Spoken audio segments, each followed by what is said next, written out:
नहमदुहु व नुसल्ली व नुसल्लिमु अला रसूलिहिल करीम अम्मा बाद।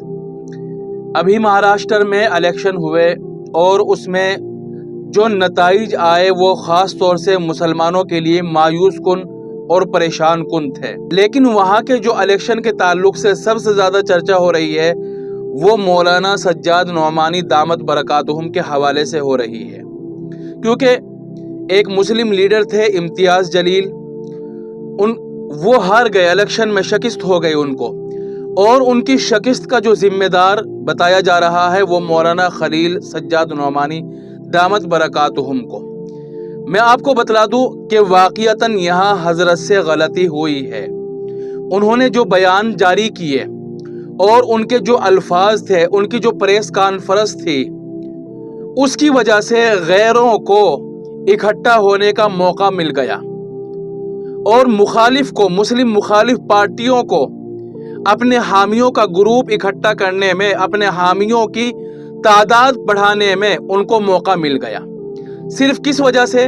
मौलाना सज्जाद नौमानी दामत बरकातुहुम के बयानात की वजह से, और वही बयानात इम्तियाज जलील साहब की शिकस्त का सबब बने। तो वाक़ियतन मौलाना सज्जाद साहब से यहाँ सहू हो गया है, उनसे गलती हो गई है। लेकिन मैं जो बात बताना चाहता हूँ वो ये है कि इस पस मंज़र में बहुत सारे लोग मौलाना सज्जाद नौमानी दामत बरकातुहुम पर तबसरा कर रहे हैं। उनका तबसरा भी ठीक है एक हद तक, लेकिन जो नाजेबा अल्फाज इस्तेमाल कर रहे हैं हजरत के लिए, बुरे अल्फाज का इंतखाब कर रहे हैं, वो गलत है। क्योंकि देखो, इलेक्शन में हार जीत तो चलती रहती है।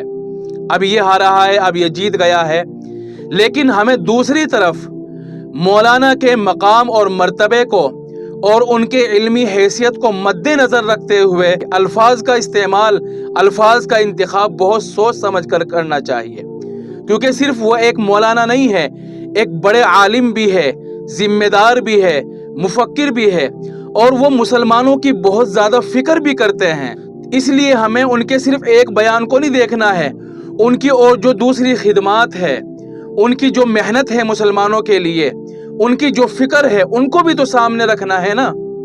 उनका जो इल्मी मकाम है, जो मर्तबा है, उसको भी सामने रखना है। तो सिर्फ एक बयान की वजह से, उनके एक गलती की वजह से बुरा भला कहना, ये इंतहाई पस्त कौम की निशानी है और घटिया सोच की निशानी है।